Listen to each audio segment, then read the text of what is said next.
What up, Footer Nation? Gary Hootenholla here, and welcome to another episode of the NYBS Radio Show right here from the great state of New York. So, unfortunately, Kenny couldn't be with us tonight. He had a medical thing that came up, but instead, we have the next best thing. We got our buddy Joe from WNY Big, also known as Western New York Bigfoot Investigation Group. I'm finally learning that, Joe. So, whenever I talk on all these shows, I always give you a shout out on all these shows. Yeah, And it's tough, man. and I'm just like, and I sit there and I'm like, yeah, I think it's New York Big now, I think. So finally got it down. So Name's thank just you. as long. It's just a little It's different. there. Oh, it's awesome. So it's awesome. So, but anyway, so he was able to come on short notice as always, and I appreciate you so much, and I thank you. Like I say, Kenny will be back the next show. So be ready for the Cryptopunkologist. He has so much to talk about. His stuff has been blowing up on all levels. And I love to see positive things happen to great people, and especially who I consider my family. You, Kenny, the group, and Will, Diane. I love seeing great things happen. So it's awesome. So we're gonna get right to work here. So we're gonna have the fastest half hour in Bigfoot Radio tonight. So this is a quick half-hour episode. We are now on season 4. Okay, this is 4. If you asked me years ago if I would do 4 seasons of a radio show or a podcast show, I would have been like, yeah, it's not happening. Definitely not happening. But yet, here we are for season 4. And now we're going to be back every other week with guests, with research. As you know, I'm all about the research and talking about all things Bigfoot and maybe some other things. All right, Joe. So tonight's show, basically what we're going to do is just do a recap. So the Whitehall Festival was last weekend. I mean, I saw the pictures, I heard the stories. It was a great time for so many people. Unfortunately, I couldn't be there. I do plan on going next year. Yeah, we missed you. Yeah, I mean, I wish I could have been there. I definitely did. I did a lecture in the middle of the week. That went really well. I mean, I can hit on that a little later, but it wasn't anything like what you guys experienced. But I do plan on going next year, and I do plan on going Bigfooting. So we will be taking. I know me and Long Island Mike will be definitely getting out there, and I definitely want you to come along. And we're going to go to. I will, because I'm definitely going next year. I'm going every year until they Yeah. freaking plant me in the ground, dude. Yeah, and that's what I said. Like the main thing, I'm gonna be a spectator next year, so that's what's cool. Yeah. I'm not gonna go in a professional type of way. I'm just gonna go and hang out and support all my fellow researchers from around the state, and then also grab you guys when we're done and go get some work done. So I'm super stoked about that. So, It's a but spotty area, man. I mean, oh my God. I mean, it's, and that's what's awesome. Like, that's my stomping grounds. So, like, I know the ins and outs of a lot of those areas up there. And then you have Whitehall and you cross the border into Vermont, and, that's super squatchy. That's a lot of things from that Vermont Whitehall border. Also Whitehall, I personally think is a Squatch highway. They just kind of roam through there from Vermont through down to the Adirondack area. It's a perfect Yeah, they winding way. don't recognize borders that we put on things. No. And if you look at the geography of Whitehall itself, I mean, to have logically, to have a family kind of just hanging out there, obviously it's possible, but in the same sense, they would more kind of move through that area. It's very wide open, lots of farms, open fields. I mean, Air Road alone, that's just, a long open road and fields. Yeah. So and then you have the golf course and things like that. So it's probably like a highway from one side to the other with that. But so tell us all about it. So Footer Nation, I'm sure, wants to hear all about the Whitehall Festival. So all yours. Whitehall is the birthplace of the United States Navy too, just in case people didn't know that. Absolutely. Believe that, right? Yeah, no, I've read birthplace that. of the Navy. Yeah. I just had to say it because I'm an old Navy guy. So, no, but Whitehall was cool, man. I mean, this is the first year I got to go. And I think this was their 5th year, right? So, haven't gotten to go, and I've always wanted to. So I'm like, that's why I haven't had any boots on the ground, as we like to say, because I've been working so much because I wanted to save up enough money, so that I could pay for my trip to Whitehall. And So I went and just a little bit on the way. I left here at like 4:30 in the morning, man. Right, um, because it's like 5 hours, and I knew it was going to take me a little longer because you got to stop for gas and all that stuff. Um, but man, it was foggy, man. It was so foggy at 4:30 in the morning. It's dark and foggy. I'm like white knuckle driving, man. But it was cool. So I get there safe. Got there at about I don't know quarter to 10, or no, I'm sorry, 10:45, and got out, parked, and then met up with Kenny. And Kenny was there. It was great to see Kenny in person. I mean, of course, we've seen each other through this medium and stuff like that, but it's the first time we ever actually seen each other in person. So Kenny was there, and we were talking, and then he was explaining how, that I was just gonna. He wanted me as his backup. He wanted me to talk about the ambassador program because he was a speaker there, as you well know. And so we went and did that at the town hall, which he had a pretty good turnout, man. I mean, and I don't want to say I was surprised because that sounds kind of screwed up. Oh, surprised so many people come see Kenny, but that's not what I mean. And I wasn't actually surprised, and he had a really good turnout for his talk.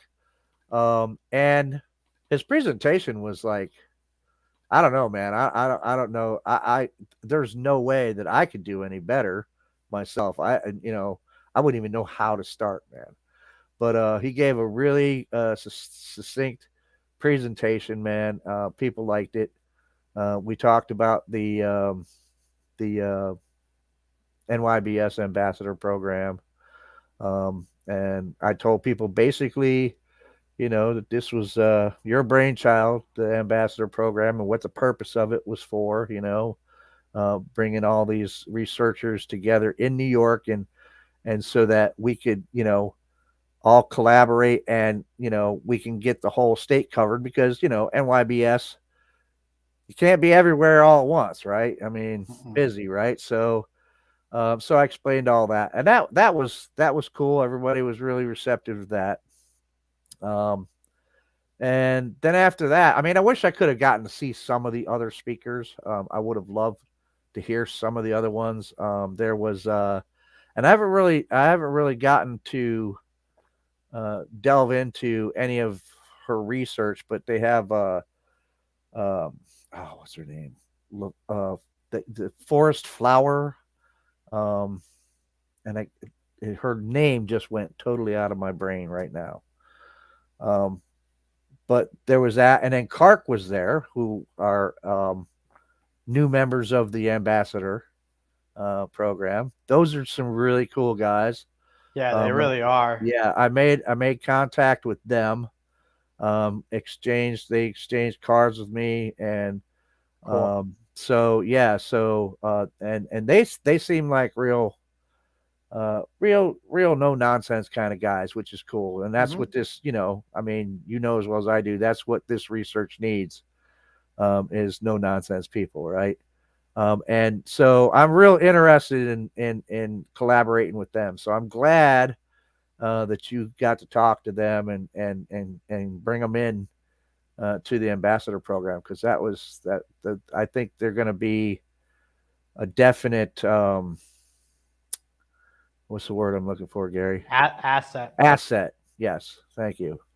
I mean, I can tell you that conversation I had with Mike and John, like it was funny because they kept saying they know how busy I am with going back in college now and all that stuff and working, and then it was supposed to be a quick conversation, and that turned into almost like a 2-hour conversation of just in-depth stuff.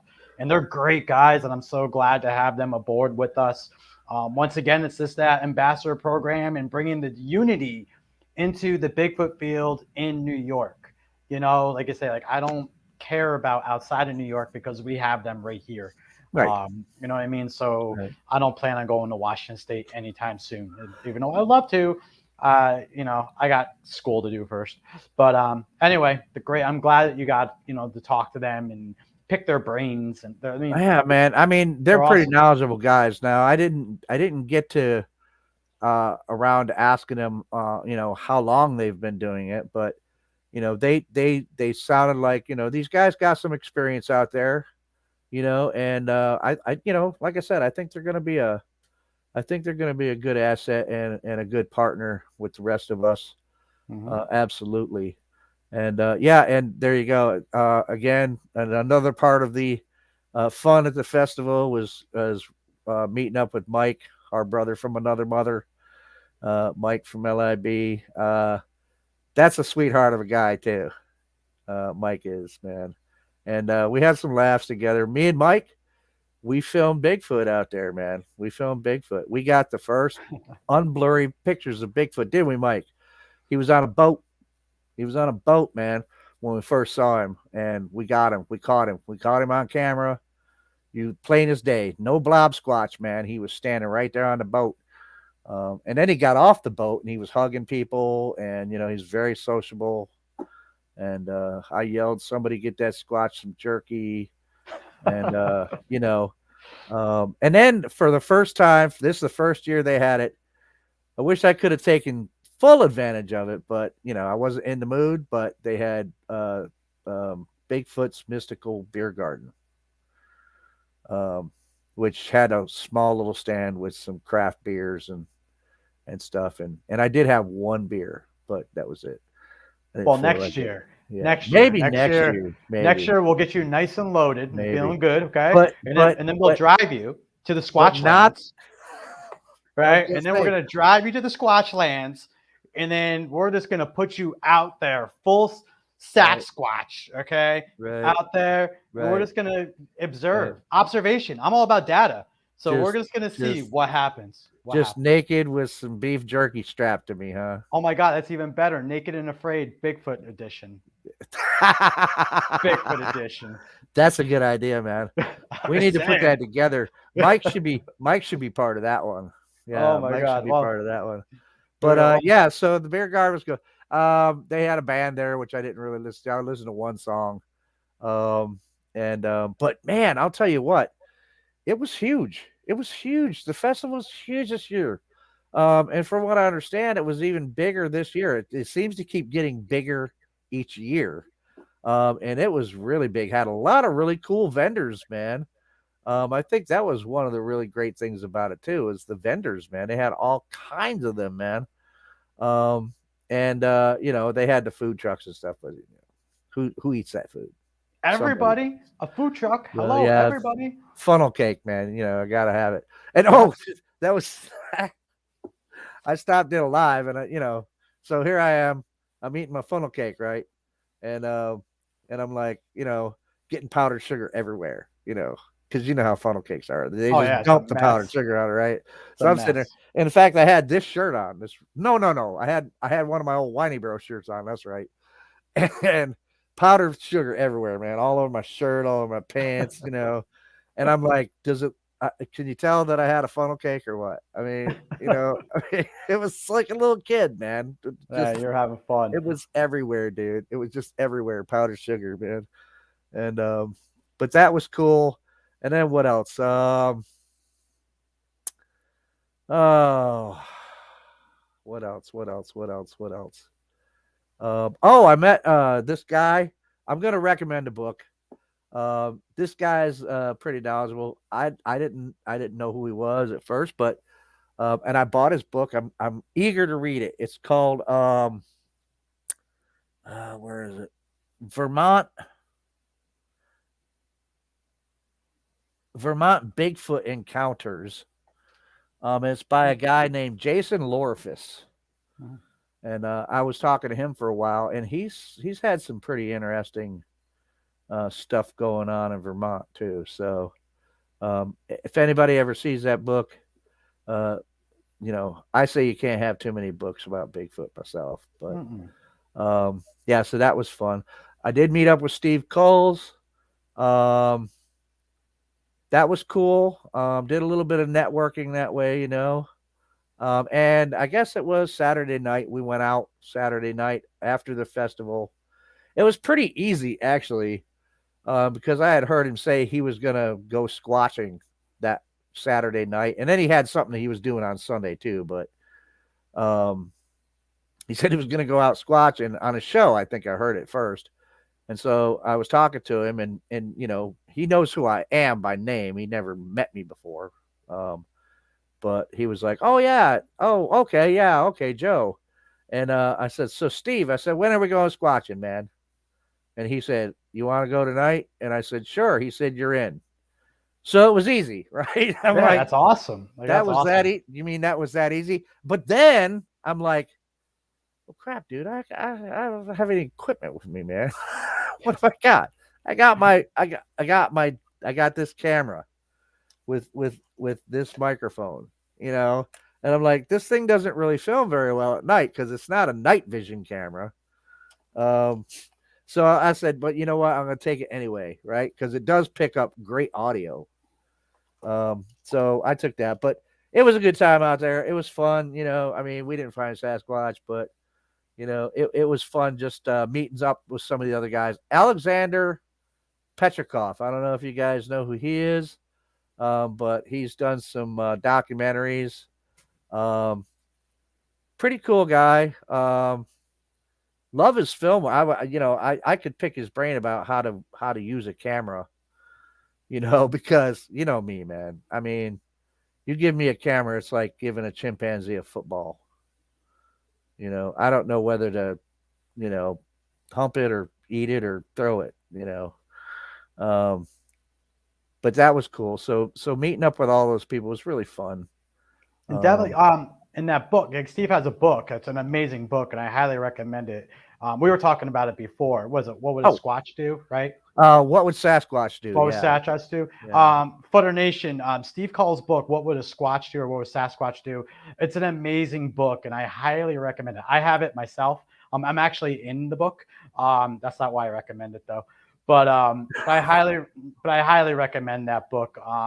It's very well written, and the idea of how Steve is able to envision how a Sasquatch would basically live in its habitat. To me, it's very logical and dead on. So if you have a chance, definitely get that book because it's worth it. If you're looking for like a real research book, with some cool stories, and I think in the back section of the book, that's definitely a book to get. I have it in my arsenal of Bigfoot books.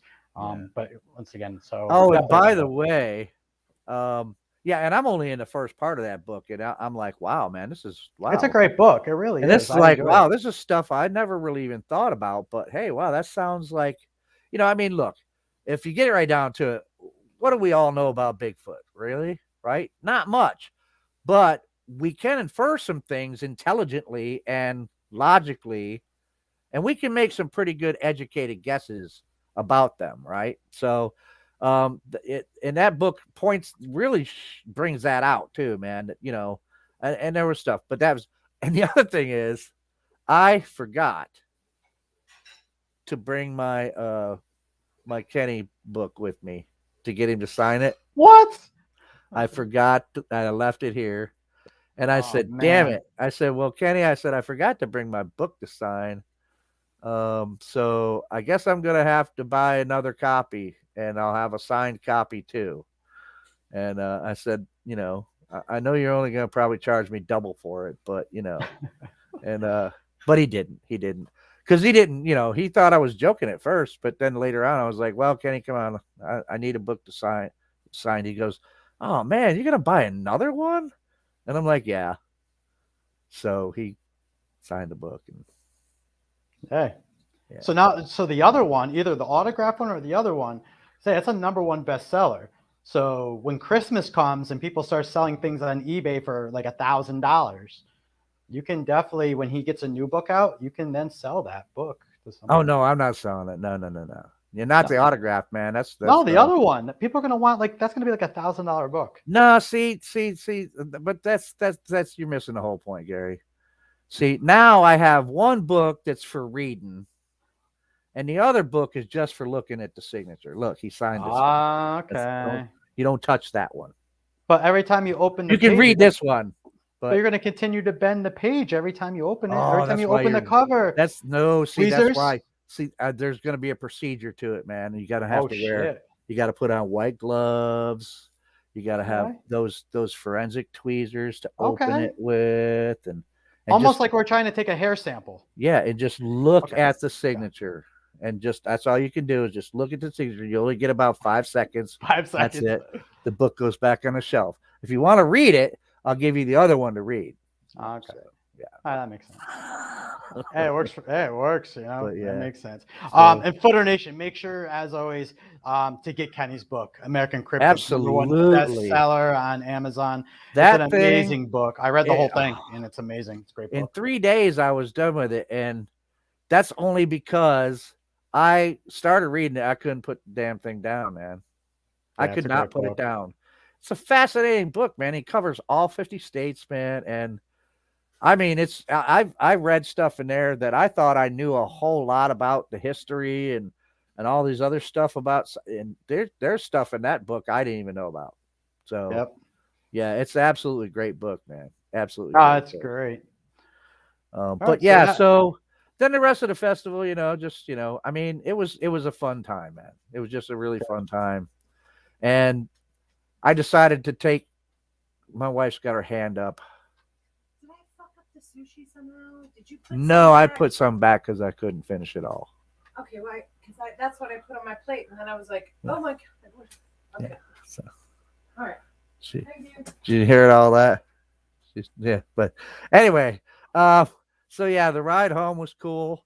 I decided to take the scenic route home because I just wanted some New York beauty, and I might be biased because this is my home state, but New York's such a beautiful state, and it didn't really take me that much long. Well, it did because I had to stop along the way for certain things, take pictures and this and that. And I found a little shop, woodworking shop on the way back home. This old man, dude, just as cute, and his name was Joe. Oh, Joe Squared. And he had all the thing that drew my eyes. I was driving by. I was doing like 55 miles an hour because of the speed limit, and I saw him anyway, man. And 2 Sasquatches, huge silhouettes, man, wooden silhouettes, board on either side of his mailbox, and a yard full of Sasquatches. And I'm like, I couldn't slow down in time to, I was like, oh shit, nope, can't stop. So I turned around. I had to turn around, come back and talk to him. Bought me a little silhouette of a Sasquatch. It was cool. And I filmed the whole thing. If you guys want to watch it, look, it's filmed in the only way a Bigfoot film can be filmed. The camera work is crappy. It's real. It's just real. Yeah, except for the end. The end where the trip home, that's not as crappy. But all that's in there if you guys want to watch it. You can either get access to it through my page or through my YouTube channel, which is the same name as my Facebook page. So that's it. So yeah, it was a great time, man. I definitely plan on going back next year, man. I want to see you guys there, man. And no, I'll definitely be there, and I'm sure some of our guests that weren't able to go will definitely be there. Awesome, great recap. All right, Footer Nation. So, one other thing. I'm sorry. One other thing. I also got to meet up with some of the followers of my page that showed up, and if they're in here, Angela, there she is. Angela showed up with her husband. A guy named Brandon Bremer, he showed up. And I know I'm forgetting somebody. Bob Mason showed up. Is Bob in the audience? Bob watches you too.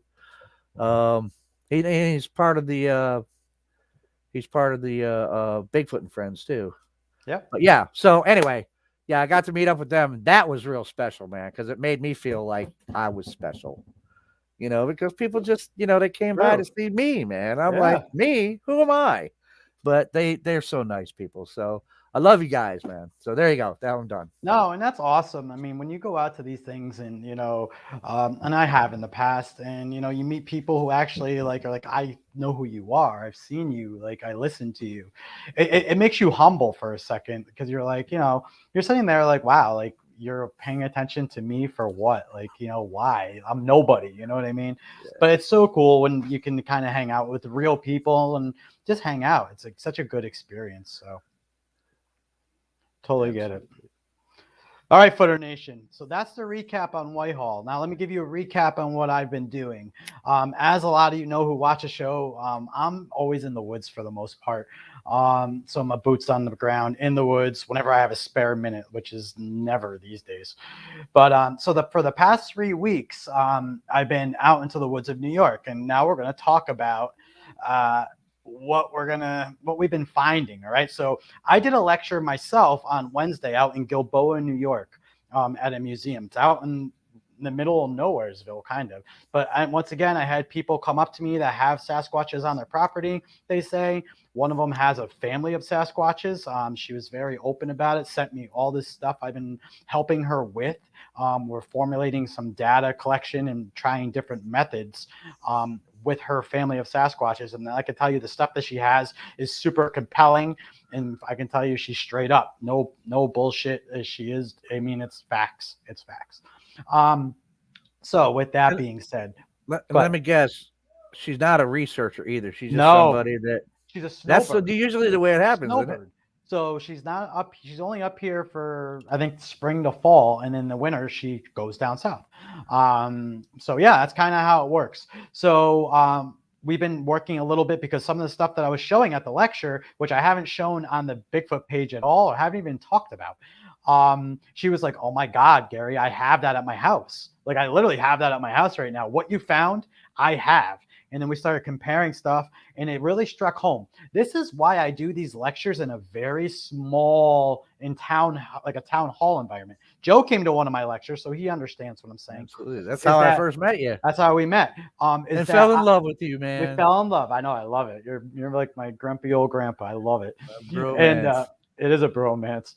But yeah, so what it is we learn from each other, and I like it in that very small thing. And plus you would never know I'm an introvert in a lot of ways. So Will, oh my God, Will just came. Yay, Will's here.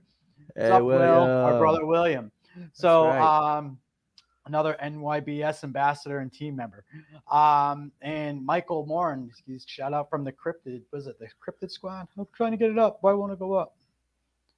I'm getting it up. Shout out from the Cryptid Squad. There we go. What's up? So anyway, trouble getting it up. Oh my God, I don't know, man. It's been a long day. So Joe's here. So anyway, a lot of these things correlated with each other, which now backs up almost what I've been finding. So quick note, Footer Nation, before we leave. So I've been going to the Adirondack spots. We are getting glyphs laid down. So glyphs have been there. Now, from last year, in our Bush Camp 1 area, there was no glyphs left. We broke down our glyphs from last year because, once again, we know it's hunting season and hunters go through there and things like that possibly. So I don't want anything there that's going to be like, oh, look where you're at. All right, with that. So coming back now into this season, I go back and in the same exact spot where we left glyphs in the past, there's a huge glyph on the ground. A huge glyph. Now, I don't know what it means. It's a 2-part glyph. I talked to my brother Mike from Long Island Bigfoot. One thing that is interesting is there was a birch branch laid on the very end of that glyph. Now, here's a clincher. There's no birch trees in the area. It's all pines, no birch. So something carried that in first off. Second off, that glyph was made by hand. It was so intricate in the way it was designed. There's a design to it. Whatever that design is, I don't know yet. But a glyph was left.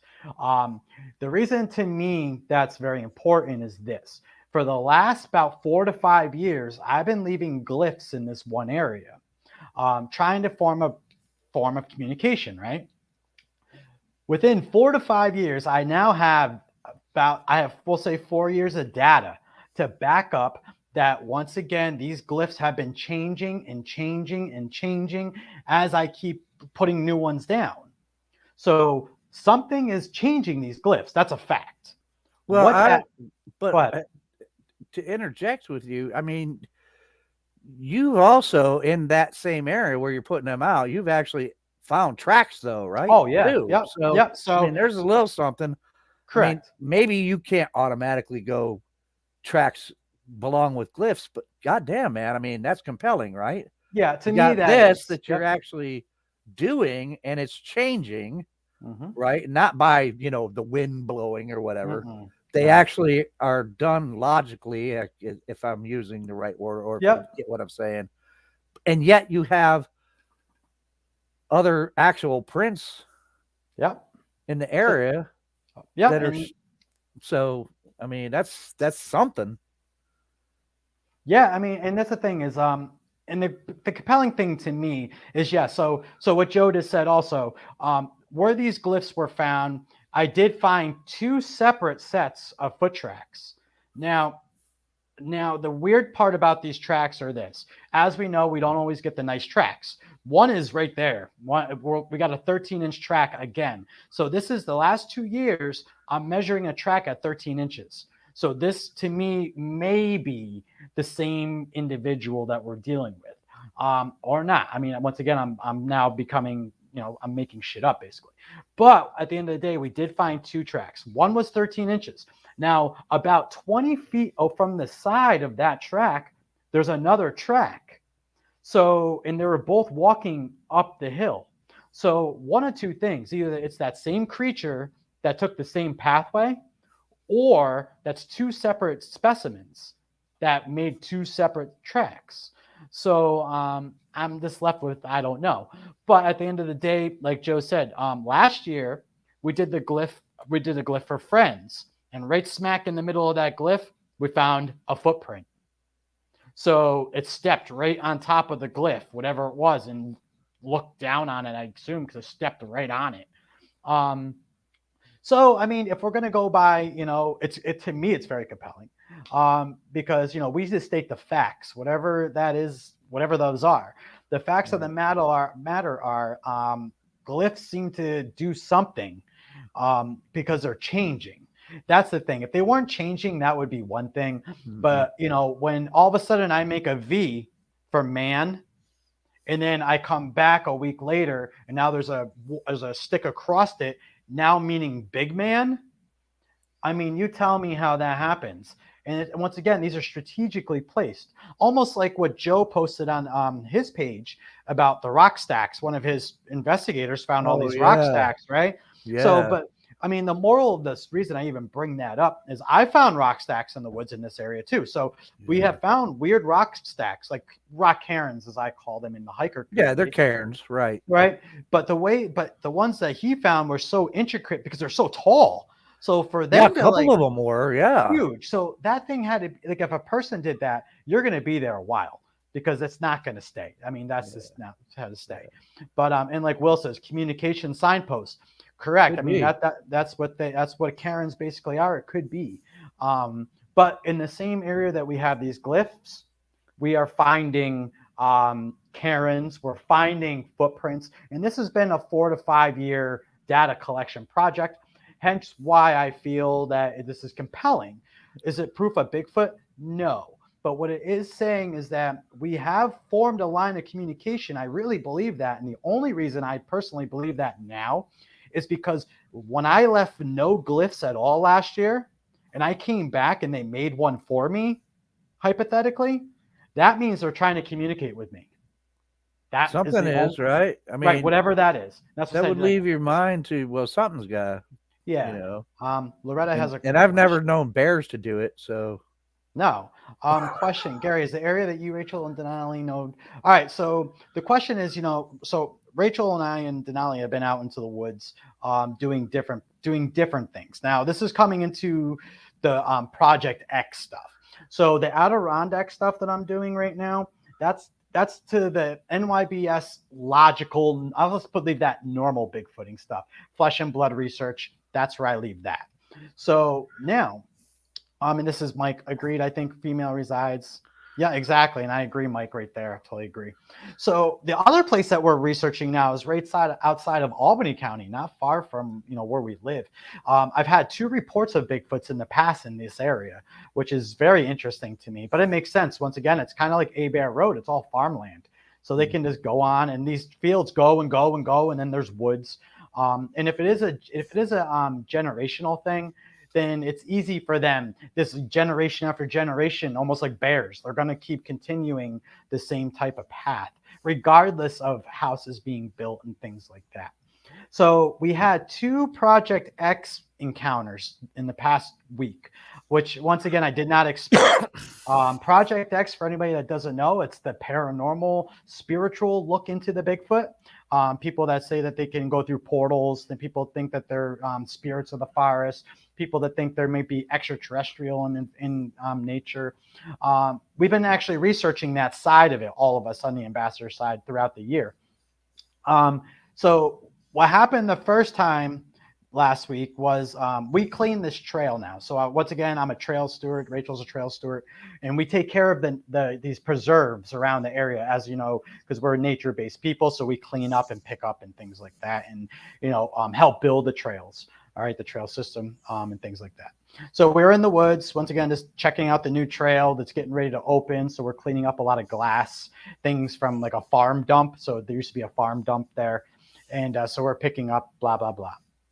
We start coming out of the woods. Once again, regular night, nothing. We're not even Bigfooting. We're not thinking anything of it. We're having just a good night. And next thing you know, we heard a huge branch snap in the woods. Now, when I say a huge branch, I'm not talking like something stepped on a stick. I'm talking like something snapped a tree branch, like it snapped it. And then we both stopped. And then you could almost hear what sounded like 2 feet shuffle.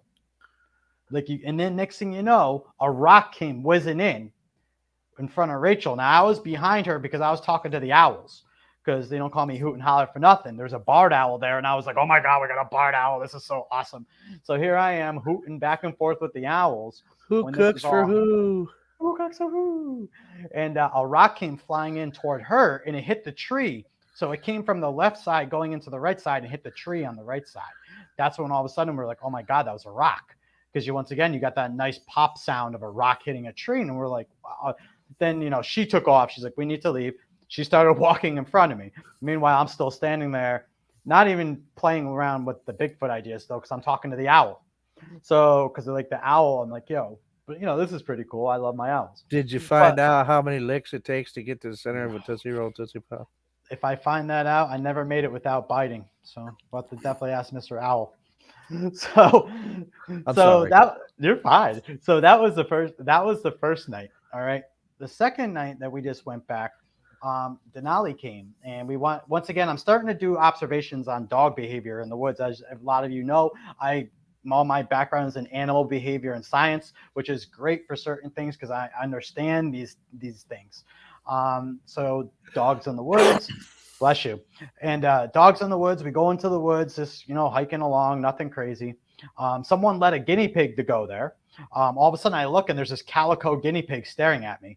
And I'm like looking at it like, oh my God, it's a fucking guinea pig. Do you see the guinea pig? So I'm bugging out about the guinea pig because I'm so infatuated with the guinea pig in the woods. Because I've never seen one outside, even though they are wild animals over in England and Great Britain over there. But, someone that just left their house pet out here. And then I think New Guinea too. Yeah, that maybe, right? Papua New Guinea? Guinea Yeah. pig? What about Papua New Guinea? Is that where all the Papa guinea pigs are? Maybe. Could be. It makes sense, right? Yeah. I know. Isn't that confirmation bias? Bias confirmation, right? Maybe. Maybe we'll think about it. But anyway, so then long story short, nothing was going on too much, right? We're just hanging out. And then from an empath standpoint, so Rachel's an empath. And sure enough, she started getting head pressure out of nowhere for no reason at all. Something was affecting her. We did watch something totally start happening to her. Meanwhile, I was fine. Nothing. I was just walking the dog. So all out of nowhere, at the same time she started having the head pressure, Denali was like sprinting out. Now you're talking about 130-pound giant mountain dog. Starts running out the door, like running out of the woods. And when I say running, like walking at a very high brisk pace. She doesn't ever do that. That's not who she is. She's used to always being in the woods. She's used to hiking at night. She has a glow vest, that wears one of those crazy little. She glows in the dark, basically, and she was booking out of the woods at a very high rate. So something happened there. Some kind of event happened. I don't know what that event is. Rachel was starting to have head pressure. She felt psychically like something was trying to work with her. And then at the same exact time that happened, the dog decided to be like, we're moving out of the woods now. So if we're putting correlations together, as I love to do, those events happen at the same exact time. So that's of interest only because it happened at the same time. Now, if she just had a headache and the dog still wasn't doing anything, I'd be like, all right, well, what, that's one thing. But because this shit happened, she started getting a headache, and then the dog was like, we're now getting out of the woods and like basically pulling all the way out of the woods. And she was totally fine the whole entire trip. So I'm just left with, I don't know with that one, honestly. But once again, we have to listen to what the facts tell us. The facts say that in this area, we've had 2 now encounters of different types that do follow basically a Project X type category. Because I just can't see myself. I can't see it being a Bigfoot that threw the rock that snapped the branch. Even though that's a Bigfoot behavior, the logic brain of me says there's no way. There's Okay. no Well, way. let me ask you a question though, Gary.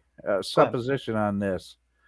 Okay, and look, folks, this is all speculation. Okay, all speculation. It's all speculation on my part. But let's just say you got 3 things going on here that make sense to me in a way, though, right? Mm-hmm. And although I can't guarantee you that this is what's happening. Mm-hmm. Okay, you got a branch snap. Okay, that's been pretty much recorded a lot of times. There's a pattern here, and people are accepting it pretty much as things that Sasquatch will do. And hey, I'm not going to tell you that Sasquatch don't break branches occasionally. Absolutely sure they do. Myself, I've never seen it happen, but plenty of us have heard it, right? Mm-hmm. So you get a branch snap, you get a rock thrown, okay? And like me, you don't know where that rock came from. I didn't know where the rock came from that got thrown at me either. Nope. But now, and then you got Rachel with a headache. Now, this is pointing to, do you suppose, Gary, that headache, because if it's below 20 hertz, we're talking the heard infrasound by humans. Correct. Infrasound. Correct. Because that can cause headaches, man. Oh, it can, and again, this is speculation. All but you got 3 things there that are kind of going on: branch snap, rock throw, headache. Yeah, and that's 2 separate times. So the first time we went, tree snap, rock thrown, that was the first thing. The second time we went, the headache came on, and then the dog was like, listen, we're getting out of the woods right now at the same time. So the reason I have a hard time with the Bigfoot thing for me, even because now this is where I have to take my logical brain, put it off to the side, because once again, we already know that what I believe in Bigfoot. Okay, we understand that concept. But as a researcher, this is what I'm still learning to do, is we have to constantly look at the outside, because I don't know anything when it comes to Bigfoot, really, at all. I don't know anything that comes to Bigfoot. So once again, what we're doing now is this Project X stuff is we're if there's a Bigfoot there, I can tell you that there's no way that I can't say no way. So let me retract that. It would be very hard for me to, because of where it is, to say that a physical creature that we're looking at that would be that large doing all this stuff would be there and not be seen by all these. There's tons of people around.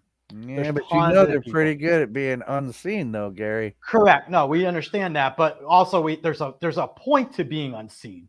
There's a point to that's what I mean. Like we can say that. We can say that. You get what I get? You get what I mean? I mean, I'm not trying to convince you that it's a no. And this is me. These are me. I'm just saying, you got 3 things there at least. No, it does. Lining up to me that says there's a possibility. Yeah, Yeah. and that's where I'm left, and that's kind of I'm trying to stay on that even keel and be like, listen, you're right, and I've already said this out loud. It does follow Bigfoot behavior.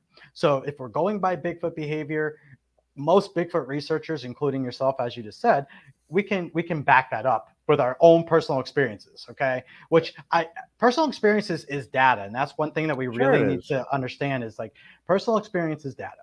So if I'm going to back that up, at the end of the day, it's like it happened, and that's the facts of that happened. So Project X, that's a Project X experiment. That's a Project X happening. So we're right back to that square one where last winter when we were doing Project X, that's when I had my Bigfoot encounter. If you remember in January, we were doing Project X. Loretta brings up mind speak. We do hear within the I would say the Project X type phenomena, the mind speak thing. And someone brought that up at my lecture too about mind speak. And we do hear that kind of stuff. Just to answer a question, no, Loretta, no, what I'm talking about is not mind speak, it's infrasound. Similar to a dog whistle frequency. It is similar to that, but it's not because it's not caused by mind speak. I'm honest, and I don't buy the mind speak thing myself. I'm not saying the people haven't experienced what they think is mind speak, but I think that's their brain acting in a different way. And unless I have other data that's showing me something different, I can't go with anything else. But infrasound is totally measurable. It has been proven, we know that infrasound exists. So a lot of these people that talk about being zapped, I believe them. I believe them because when you're hit with infrasound, it is kind of like being zapped, man. Yeah. I mean, it's weird. And I can honestly, and I won't get into it in this show because we're going to wrap it up here. But I have had an incident, and it's fact. This is a fact that I think I did have a mind speak happening in the past, a long time ago. And if it does follow what people talk about mind speak, I don't ever talk about it. I don't ever really bring it up, and I kind of push it out of my head because I'm like, that's not my thing. I hate to say it like that. But I have to be honest. And if I'm going to be honest with everybody, which I have to be as a researcher, then this experience that I did have follows mind speak right to a T. And I'm just telling you it happened. Was that infrasound? No. And I'm just saying I have no idea. I have no doubts that, I believe you. I mean, no, I know. And it's like one of those things that, Joe, like I pushed that shit so far out of my head over here. You know what I mean? Being like, I'm not going to even approach this. Yeah. I mean, I believe people when they say that. I just think it's something else that's probably explainable, but and I've said this, and honestly, 99% of it I agree with you because I've always been able to explain it, and I use like you and I agree on infrasound. So and I've had those infrasound encounters, so I know yours was very similar to mine. Yeah, so you and I can relate in that way, just like the woman could relate to the glyphs I was showing at the lecture. Right. But the mind speak shit that happened, I can tell you wasn't infrasound because the experience that I had was completely different. Right. And it followed that, but we'll get into that in another show because there's a lot to that. Well, yeah, and me, I'm going to be quick to change my mind if I ever experience something like that. Exactly. It's one of those weird things. But I because of what I've been taught in Bigfoot, from the people that I got taught by Bigfoot by, that was the woo we call it, the woo, I hate that word, but that was a no-no then. But now that I'm into this Project X stuff and I'm looking at it from a different standpoint, now I'm looking back on the events that happened in my past and I'm like, wait a minute, these things happened and I can no longer deny to the public that these things didn't happen because then I'm just hiding information and only then giving information that I want to give and not the whole picture. Yeah, so, I get it. Right. So this is a brand new thing with Project X that allows me personally to now talk about all these different experiences in the woods that I've never talked about before. And now we're like, listen, mind speak. I had a counter that may fit my speak because it does fit the narrative. Just like we were talking about how the headache, the tree snap, the rock throw, all that, the dog. Right, getting that's out a of the woods. pattern. It's a pattern. So that mind speak thing that I had happen fits the pattern of mind speak. So we'll talk about that another time. But all right, Footer Nation, we're gonna wrap this up because this was supposed to be a long show. Yeah. Was supposed to be a long show. Wasn't But it happens. It happens. It It does. is what it is. But Joe, thank Yeah. you so much for coming on. I appreciate No it. problem, man. Tell My everybody where they pleasure. can find you. Tell everybody what you got coming up before we get out of here. Check your local bars. You might. No, I'm kidding. Just you can find me on my page and WNYB or WNYBIG, Western New York Bigfoot Investigation. I can't even say it, Gary. Bigfoot Investigation Group. Both the YouTube page and my page is the same name. So, yeah, you guys all know where to find me. I appreciate it. Like I said, I loved seeing all of you people that showed up. And I hope more of you get to do it next year because, it did make me feel special. But The bell of the ball. yeah. And just remember, man, my final words on this are, as always, don't sweat the petty stuff and don't pet the sweaty stuff. Awesome. And Footer Nation, Kenney will be back for the next show. We'll be coming back in probably 2 weeks. We're back full time. So shows every 2 weeks. Next week, I have a special ambassador show with the one and only William, the prepper, the hunter man. So we will be coming on. We'll be here probably sometime next week. I don't know what day yet, but get ready because if you want to learn about prepping, you want to learn about survival, you want to learn about the real things that we need to know when we go into the woods, he is the one to tell you. So as always, friends, keep it squatchy. We'll see you out on the trail. Deuces, everyone.